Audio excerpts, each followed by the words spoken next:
did I send you a copy of Sky Sharks? You did. I haven't watched it yet, though. All right. I watched it today. Yeah, there's literally 100 things on his shelf he would rather watch first besides Sky Sharks. No, it's not that. I actually haven't. The cool thing is you sent me a Blu-ray, so which is awesome. It's like I have like very limited Blu-ray collection. Most of mine's just DVDs, and so it's like I've got Blu-rays of like Boondock Saints, and then Sky Sharks, which is pretty cool. So. I'm gonna warn you not to watch it around the kiddos. That's why I haven't watched it yet, because I got I figured you watch it. Bachelor not pad. Safe for kids. Okay. Yeah, I figured like it's Nazis and sharks, right? I mean, and lots of more boobs than you would think. Really? Yes. Huh. Well, the B-rated movies, the B is for boobs, dude. Everybody knows that. That's true. That's true. Yeah, so we're gonna tease out. We'll probably end up doing a multi-parter, but Rich came up with an idea to do B movies, but horror movies, and I was like, thought about it for a second and was like, that's a fantastic idea. And unfortunately, we just it's always hard to get a bunch of people together to discuss it. We're gonna hit that in long form with him definitely, because I'd love to. Obviously hear some of his thoughts on it, because I know he's got some pretty cool ones that any of us haven't thought about. So, for sure. But no, before we go into any of that, we've talked the Switch 2 the last couple of episodes. I know Bob, you, me, and Rich have really kind of hit it. You and Rich both have one. Brooks and I don't have a Switch 2. I have a Switch. I know, Brooks, you do not have a Switch. And I was just curious, though, because this is a conversation that Bob and I and Rich have had for many years now. And I think this was, Bob, this was kind of your baby, talking about physical versus digital media. And one of the things that has been a sticking point is selling what is perceived to be a physical copy of a game, and it turns out to be a code. And Brooks, I'm just really curious to see what you think about something like that. When you go to a store, say Best Buy, GameStop, whatever, and you want to buy a physical copy of a game, and turns out you get the game, and guess what? It's not actually the game. Dude, yeah, it's like next to impossible to do that anymore. And I'll give you an example of something where it happened to me, and I didn't think about it before I did it, and I bought something and I ended up not being able to use it. So so obviously the move towards the software based and like Steam, the Valve company and whatnot, is arguably it might be a little bit more convenient for someone, because they can literally just sit in their chair and buy something and then download it and play it 5 minutes later, but there is something, I think, that's you miss something of the experience of not having like a physical copy of the game. And I say this because when you have a physical copy of something, you can go back and play it whenever you want, right? And if a company goes out of business, or the intellectual property gets bought and sold or something, and then like the company, the new owners close up things, like if you don't, even though you own it, quote unquote, you don't actually own it. You really were just renting it, and maybe for a long-term purpose. But this kind of ticked me off. So a local library that I go to, they have book sales like once a month or something. They just clear out a bunch of stuff. They have software too. They have computer software. They have games. They have console games and whatnot. And so I was like, you know what? It's like I picked out a copy of a game. I don't even remember which one it was. And I'm like looking at it, and I'm like, I'm going to buy this because it was a game that I had years ago. And I was like, I think I want to pick it back up just for funsies. I probably still have the box sitting over here to piss me off, but I think it was one of the Battlefields maybe. And I was like, so yeah, let me pick it's like $1, right? Somebody bought the game and then they got rid of it and they donated it to the library or whatever. So I bring it home, and there's physical media in it. It's like a DVD or CD or something. Probably a DVD. And then I pop it in and it asks for license key, right? But that license key had been used. And they said, sorry, like basically this license key is already in use. You're SOL. And so you're not actually, even though you have physical media, you have a DVD, there's nothing on it. It's just it's a pointer to a website somewhere where you have to go download the software, right? And so like, luckily for me, I was only out $1, right? Because that's what the game was going for. But it kind of ticked me off. And I think when you start to look at the pricing model for how companies are doing this, it's moving towards that everywhere. Like it's gonna be, especially with interconnected consoles now, right? If you think that consoles aren't going to take advantage of that pay structure when when you have smart consoles and they're all hooked up to Wi-Fi and all that stuff, then you're I don't know, you might not be reading the tea leaves very well, because they can literally do the same thing on a console now. Yeah, no, so it's everything's gone as a service, right? Big SaaS, software as a service. I think the thing that has always been a sticking point that we've talked about to no end on our pod over time, gosh, Bob, it's been what, 2-3 years now. Mm-hmm. Go back on the Amico, which is something that we've dogged on. And Brooks, I know your first episode with us, I teased you at the end of one, asking you about Tommy Tallarico and all that. But Yep. it really, Bob, I don't know about you, but like to me, that was like the first time where I saw it's like, okay, we have a whole new console release with software that's coming out, but turns out, guess what? Everything you're buying off the shelf, or what was supposed to be anyway, because we're talking about things that are pretty much vaporware at this point, but was supposed to be a physical box with basically a code. I mean, it's like a QR code. Yeah. Which is just insane. Like I don't know. And unfortunately, this is where Bob, Rich, and I have talked about, and Bob, I know you've talked about it more, and I don't know if you want to just kind of touch on that again with the Switch 2 and the key cards. So, and there's been some rumblings that maybe things are turning in a good direction for physical media collectors, where the game key cards have done so abysmally that at launch, that companies are second guessing it, and they're saying, you know what, it might be worth it to just put the whole game on there, bite the bullet, buy the 64 gig card, put the game on it, and just go with it, because people are just staying away from the game key cards. Like, I would venture to say and I'm going to say like your hardcore gamers, or your people that are like in the know with gaming, if they see the game key card on the front, they're staying away from it. And I think that it's mostly moms and dads who are trying to get their kid games for the coolest new system are the ones, or like people who, grandparents or aunts and uncles, whatever, that don't know, are the ones that are buying the game key cards, because they're doing so poorly, within the first, we're not even a month in yet. And like I said, the companies have said that they're selling below their worst possible, like where they thought it would be, like their worst case scenario. Yeah, they're selling far below that. Yeah. And it was crazy, Bob. You brought up a good point. The last time we recorded, and I was fairly dismissive of what you said, and I got to really reflect on it, because you had said something about, hey, and I'm paraphrasing, but whenever there's a game, it wants to be basically, parents want to buy it for the children, wrapped gift, give over game. And I was like, well, in this day and age, we're living in the Steam world, the Roblox world.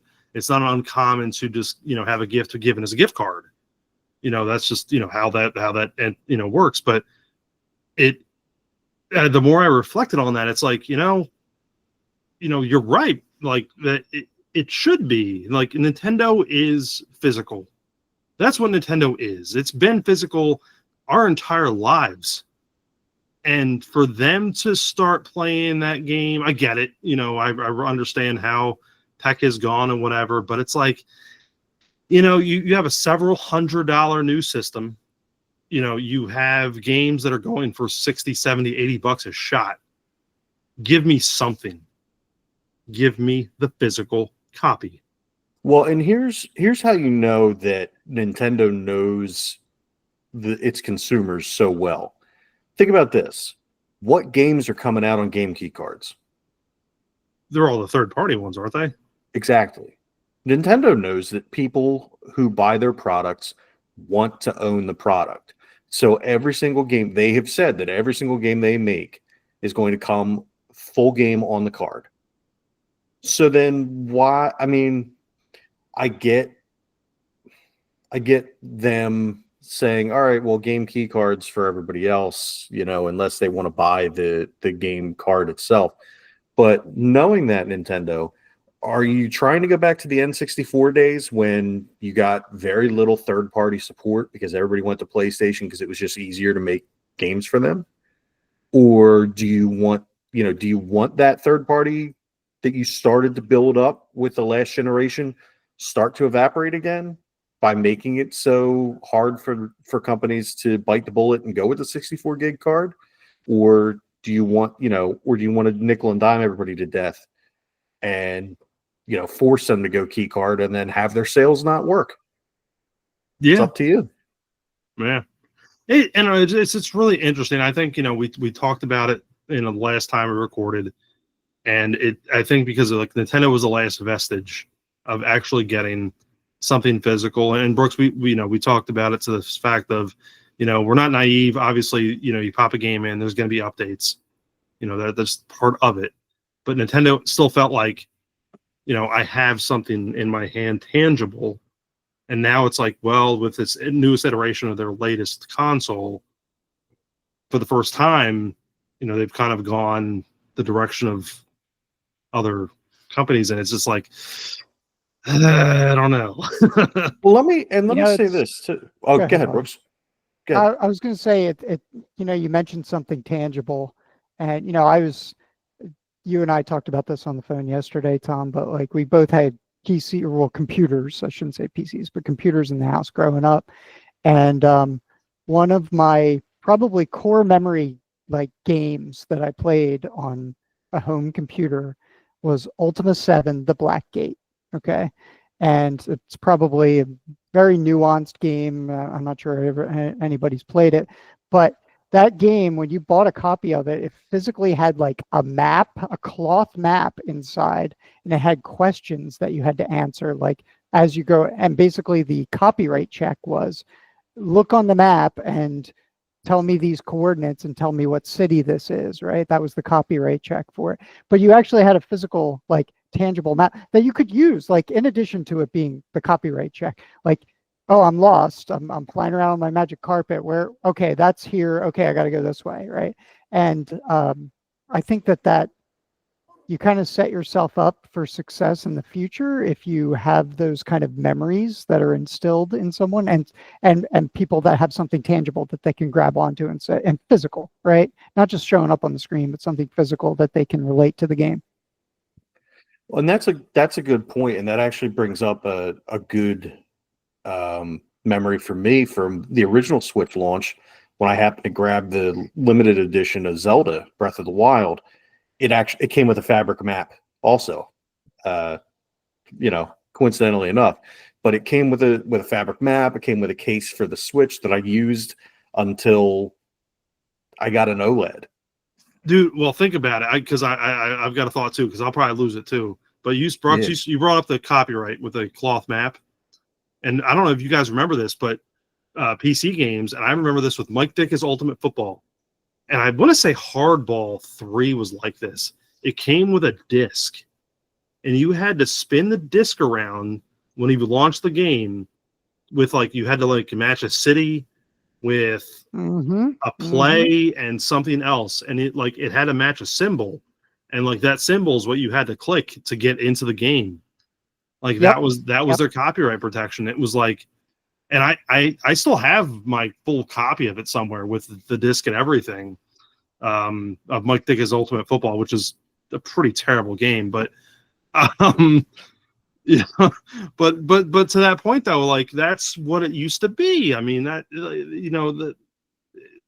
now it's like, oh yeah, buy this game, pop a code in, whatever. Man, it used to just be so annoying, but yet fun to like do crap like that with whether Yeah, it's it was it was yeah. like it was like a Tomb Raider puzzle just to get in to play your game. Yeah, exactly. That's why I ended up I held on to it forever, and I like well past the point of having a floppy drive, but I had Sam and Max Hit the Road on 3.5-inch floppies, and I lost three and a quarter floppy. Yeah, you know what Three the and a fuck half. no, three. No, you're good. Three and a Three and a half. half. Three and a You're half. Three and a half. You're good. You're mixing up 5 1/4 and 3 1/2. It's all Yeah, good. 5 1/4 were the Commodore ones. Jesus, God, how old am I?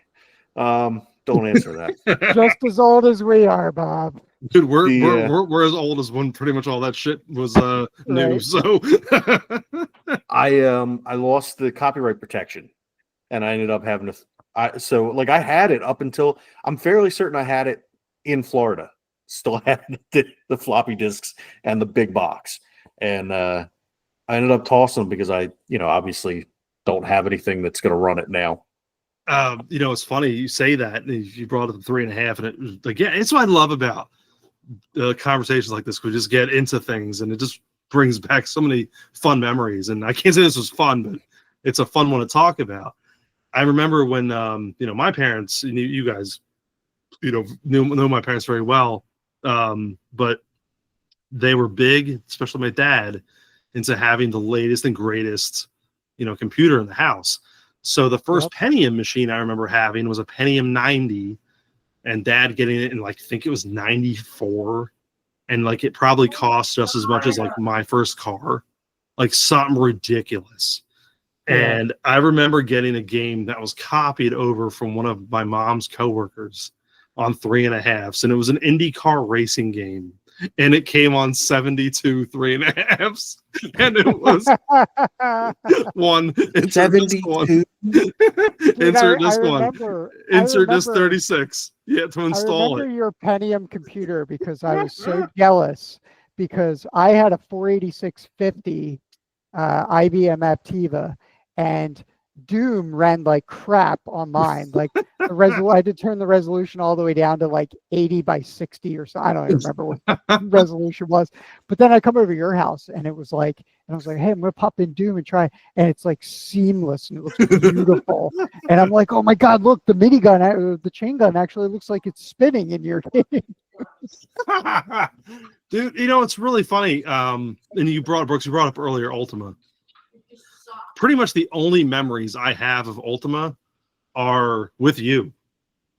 And I distinctly recall, you said Ultima 7, I was like, oh my god. And I was like, that's Brooks. I played that game so much, dude, because it was for me, it's interesting. You I know, Tom, you like Skyrim, right? Ultima 7 was one of the first non-linear open world RPG games. You could literally walk away from the main storyline and go do anything else you wanted, and then the storyline would still be there if you want to come back to it. But there was a whole open world that you could go explore, and you could literally go anywhere. I mean, you might be underprepared to go fight dragons or whatnot, but you could go see them and get your butt kicked by them if you wanted to. Yeah, Bob, did you ever play those Ultima games? I feel like I had one of them when we got our first computer, because we got a stack of games. There were a couple on Nintendo too, Bob. Ultima, the Avatar, was on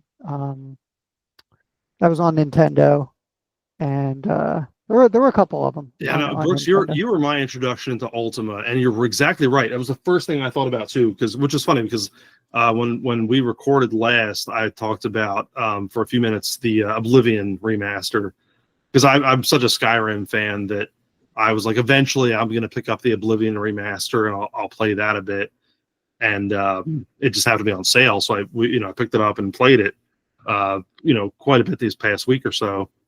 And thinking about the Ultima, how, the old Ultima series, especially the Ultima 7 and how that was, you're exactly right. Like that's what it was. It was like, it was an open world. You could do whatever you wanted. Granted, you were limited, but it was like one of the first times where you had a storyline based adventure role player, whatever you want to call it, that, that it probably only existed in that format before, when it was like a text-based game, and this is the first time it had a GUI to it. So, Right. and you're talking about a game that was, well, let's see, Ultima 7. I'm curious because I don't know the release, but it had to be early 90s. Yeah, it was early 90s. I think I was like 11 or 12 when I first started playing it. 92. Yep. Okay. Yep. Ultima 7 was 92. So yeah, I mean, what was so cool about it to me the first time I played it too was that open world functionality also extended to actions that you took.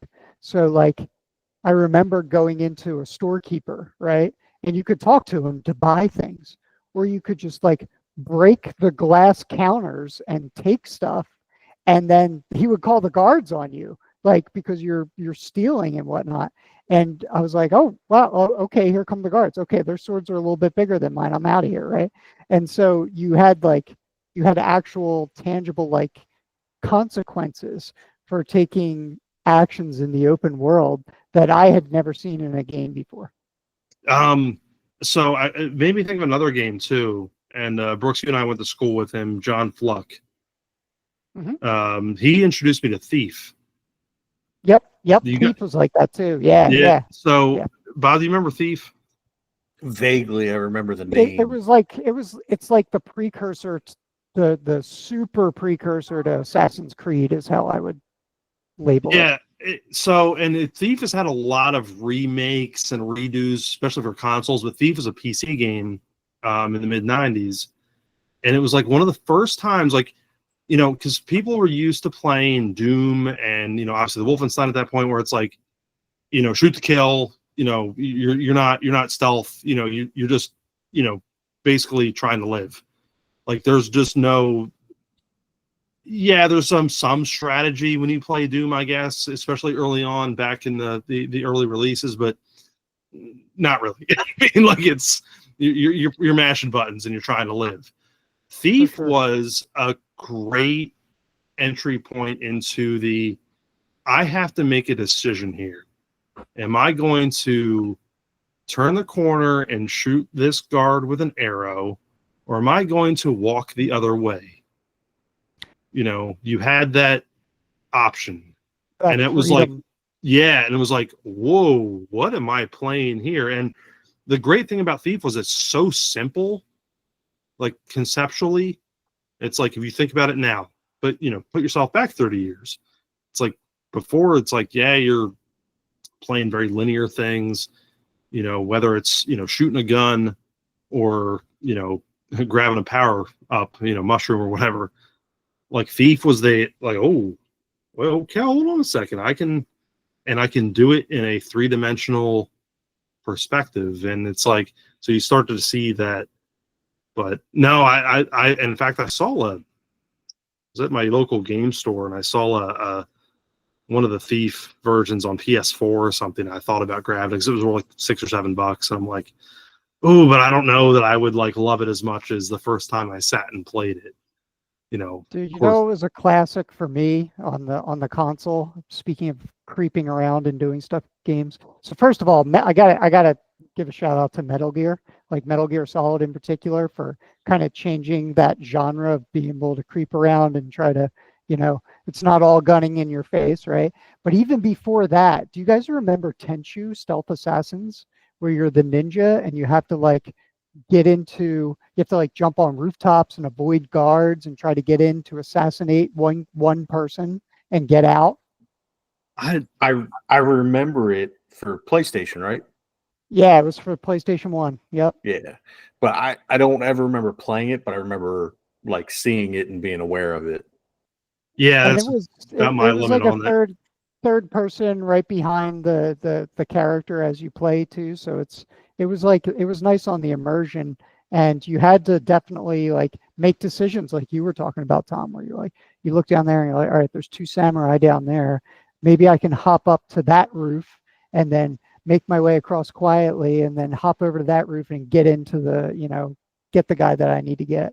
Yeah, and it's funny. It's like I think back now, and it's like I don't know about you guys, but I still go back and I play a lot of Donkey Kong and I play a lot of those type of games because I think even though they're very pattern based, they're still more difficult in my opinion because you're trying to learn the patterns and you're trying to figure things out and basically it's memorization is what you're really trying to do, and then obviously hand-eye coordination, a lot of that. There's a lot going on there, but I've always will say that with like first generation games, if you will always be more difficult for that reason. But I also love the fact that when you had a game like Thief and some of these others, that let you break away from the mold, let you start going down different pathways and being able to problem solve without having to solve it the only way that's available to you. I don't have to sit there now and say, oh, well, I've got to wait 5 seconds and then I can jump and then I can, get over this barrel so I can climb the ladder to stop Donkey Kong from throwing crab at me. You know what? Maybe I can turn left now. And I don't know. That whole movement happened when we were all in middle high school with games. I'm thinking roughly, right? If I'm not mistaken, where it went from a straight, we're trying to just mash buttons and trying to get Mario to the next level and trying to there's some strategy there, but it's not. You're still linear. You're still going one direction. Really, you're not. I can back up a little bit, I guess, in some of the newer versions, but really it was that mid '90s stuff, and it's like, what a cool time for gaming, where it was like really starting to bring that in. I don't know about you guys, but is there any games that like, Myst is another one that I think about a lot, where it was like the puzzle. Yeah. The puzzles aspect of that. I don't know. You guys like have any games like that, or just like, Seventh Guest was the one that I think of when you mentioned Myst, right? Where you have to like wander around and solve the puzzles, and you don't have to do them in a linear fashion. Eventually, you have to solve all of the different stages to get to the final part of it. But you could just wander around this haunted mansion and just, hey, I want to try this one. All right, this puzzle sucks. Like, I need to come back to it and go try something else instead. And it was fine. That was part of the gameplay. Yeah. I don't know, Bob, what about you, man? Like, is there anything that like you thought like, hey, this is just different, of the time like when we were growing up? So the first game that I can really think of where it really changed how I looked at gaming and how I looked at games in general was actually Dragon Warrior on the NES. That was the first RPG that I ever played, and learning, okay, right now I've got to stay in this area because if I go across that bridge, then there's a scorpion and it's going to kill me. And like, oh, I've got to stay here and level up and beat some lower level guys and get my skill set up and get new equipment and then level up and everything. Then I can go forward in the game. That was the first time that I ever had like my big paradigm shift as far as what I was used to in gaming, and then whoa, this completely just broke the mold. Like, oh, so you can do, there's this kind of game too? That's really cool. I like that. I'm glad you brought that one up too, because I loved that concept, but I think Dragon Warrior was so ahead of its time. Dragon Quest is what I believe the Japanese one, and I looked at the release, or the North American release was '89, so that is crazy early for us. The Japanese release was in '86. Yeah. So think about how far ahead that was. That's insane. Like, it really is, because Dragon Warrior was like crazy ahead of its time. I can still hear the Dragon Warrior music, like the battle music, in my head, like 30 years later, 35 same. years later. Dude, like, and and I guess you could say something similar. Like I loved US Final Fantasy 2 for the Super Nintendo. I thought that was a stark jump from what we had as our Final Fantasy, for the NES. You could like motor around a little bit more, and I guess you could say, to a point, if you go back even further, really the original Zelda. Yeah, I mean, I was thinking that too. You have a little bit of flexibility in Zelda in the overworld. yeah, if you think about it, like comparative to like a Mario, like the original Super Mario Brothers, you're going right, the entire game. I mean, there's not a whole lot going on. You can't go left to a point because the screen stops. I mean, that's Right. how that game is. But the original Zelda, which came out a year later, I think. You could you skip dungeons too? I think in Zelda, right? You didn't have to do them linearly. Yeah, you didn't have to do them in order. You could go in whatever order you wanted, as long as you. Yeah. I mean, the only thing that kept you from going in any order you wanted was if there was an item that was in one that you needed item, to go. yeah, like the candle or something like that. Yeah, right. The little ladder thing, and so I guess like the point. It's like, it's funny. It's like those games were, they were more open than what everything else was at the time. And I think that's what makes them special, and I don't know, it's cool because, like, I don't know that we would have sat here 25, 30 minutes ago and been like, oh, let's bring up Ultima 7. Right? Nobody that's recording. That's what I bring to the table. No one that's recording a podcast in 2025 is talking about that, but that's the best part about doing what we do. It's, you bring up memories and start talking about how you played certain things and whatever, but that it's I don't know, just fun. But the I kind of want to circle all the way back to where the gaming conversation came off was, I think it just sucks, I guess, for where we're at now, and then the newer generation where it's like, hey, we had a cartridge or a disc, whether it was one or 72 of them. I remembered what I was going to say. There you go. So have you guys, speaking of whether it's one or 72 of them, have you guys heard of what's been happening with the Switch 2s? I don't know, other than maybe what we've chatted about, but no. So people are using this thing called a MIG Switch, which is basically like a flash cart, essentially, for the original Switch. Well, if you use the MIG Switch on a Switch 2, Nintendo has been bricking people's consoles. Like, not necessarily bricking, but eliminating the ability to go online. Oh. Ooh. They flag your console and you can't go online with it. Oh, so they see the MAC address and they're like, Yep.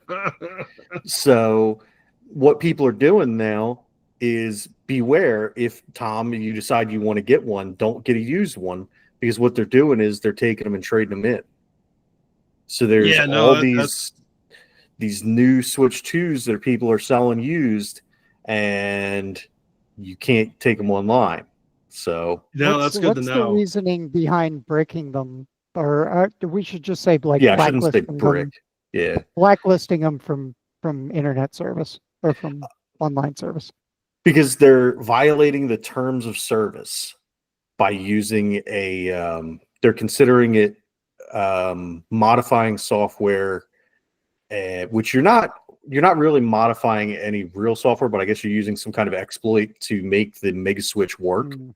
Because you have to, like, in order to switch the games, you put it in and then pop it back out and put it back in and pop it back out. Like, you're basically fucking your system, finger blasting your system. You know what this smells like to me? This smells like unintended consequence of pushing a product out the door without doing full like product QA and making sure that everything's interoperable, and not thinking like a customer, right? And now they're trying to CYA a little bit by kicking you off the online services. But I would actually venture, and somebody that's an intellectual property attorney can probably chime in here, but I would actually venture that their back compatibility intention would actually make that they're violating the customer's access, because they've said that it's supposed to be backwards compatible with Switch 1, right? They said it's supposed to be backwards compatible with Switch 1, but there's something supposedly now, just like everybody else in the world, I don't read the end user agreement. And no one does. Supposedly there's something in there that covers their ass on that front. What that clause is, I don't know, because again, I don't fucking read it, but I also don't intend to use a MIG switch on it. Okay. So it's funny. I got two things on that. Public service announcement. The end user agreement reminded me of the Oblivion remaster, because you have to agree to that before you fire the game up. And I'm pretty sure my thumb has a callus from just scrolling down. Holy shit! Bad lightning. Yeah, game on. I'm gonna have to bug out. Game on. It'll be all right. We'll close up shop here in a minute. But no, the other part too, with the Nintendo and how they operate with handling certain things. If you guys remember the Flappy Bird stuff, Nintendo was notorious for covering their IP. Like, they don't screw around. And one of my favorite comments I ever heard about that, whole Flappy Bird stuff was, Mario called and he wants his pipes back. Like, the whole reason why that, went here and then it went there. Like, it was done. It was no, we're done. And that makes a lot of sense. Like, Bob, what you're saying, like, blacklisting, basically they're blacklisting MAC addresses, what they're doing. I don't know any other way that they would possibly do that. I mean, that would be the most sensible thing. And it makes sense. They're just trying to CYA. I mean, that's it. Yeah. But they're like the we talked about this last time I was on, the Metallica response to Napster. Like, oh, users are doing this. Well, here you go. Here's why you can't do that anymore. Yeah, no, Bob, I know you're experiencing some bad weather. We'll have to, button up here. I don't want you to die. Yeah, especially I'm sitting right next to an open door with.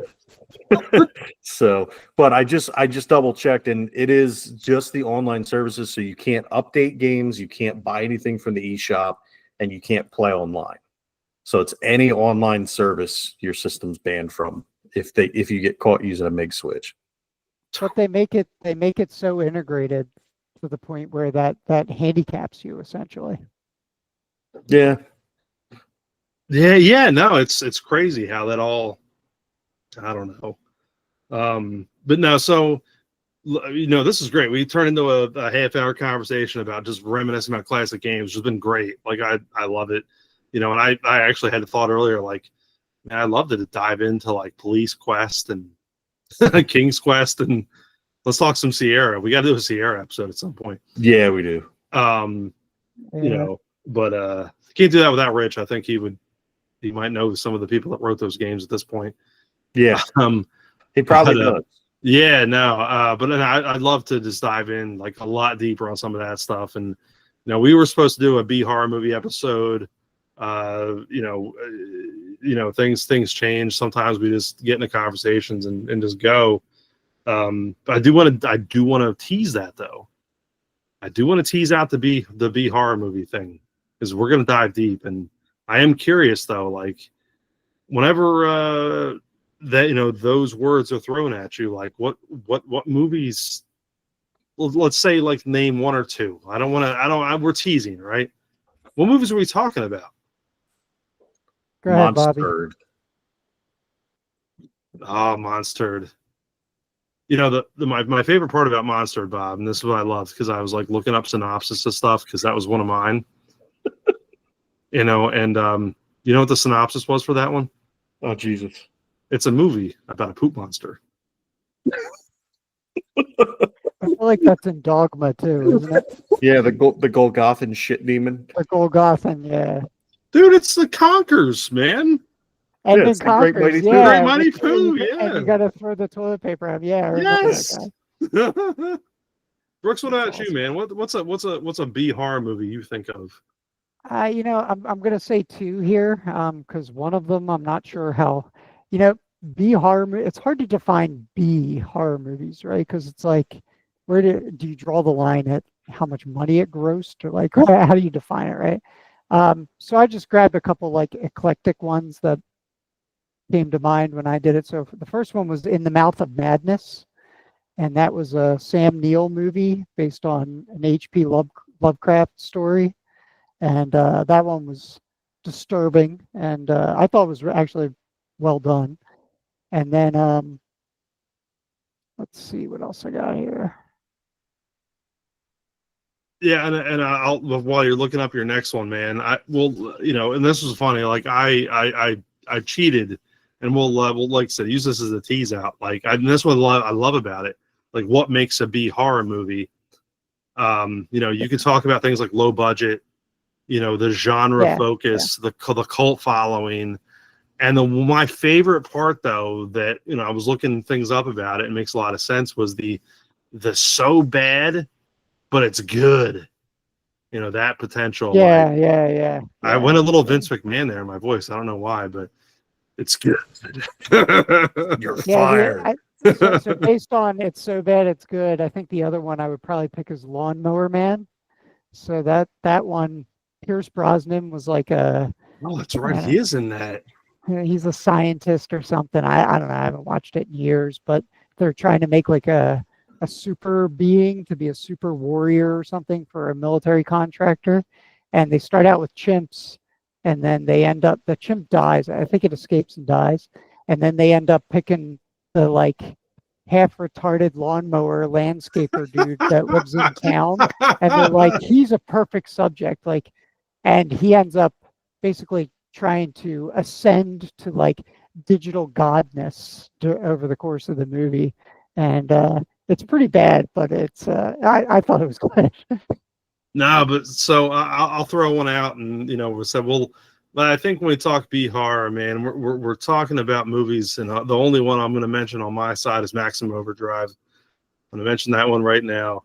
If you want to talk about Stephen King at his ultimate best, is that right there? You know, he's actually in the movie too. He's the hey honey, this machine just called me an asshole. It you know, Emilio Estevez. I mean, come on. Machines come to life and they start chopping people up. It doesn't get any better than that. And the cool thing is you have a Joker truck that it chases people like throughout. Green Goblin. Yes, it's the Green Goblin truck, man. Yeah. But it's such like to me that is like one of your top 80s B horror movie. You know, I saw that movie so many times. My mom was a huge Stephen King fan. And of course, you know, she's probably, you know, rolling her eyes at me from the heavens because I'm referring to him as Stephen King and not Richard Bachman, you know, under his pen name when he wrote that. But no, I really am looking forward to doing B horror movies. We'll all have to convene and make sure Rich has to be here. We cannot be hashtag Richless, Bob. No, we cannot be hashtag Richless. We need Rich here. Yeah. So, no, we'll do it. But we do have another episode in the works, and it's a fun one, and it's probably going to be a disaster, and it may cost somebody a job. No, I was kidding. yeah, I'm going to lose my job. We're a train wreck. You know, we're going to talk rap, and I'm looking forward to it. I don't know about you guys. We're not going to go into any of it now. I just wanted to close up with teasing that yes, we're doing a rap episode. I don't know about you guys, but you guys ready to represent? Shit.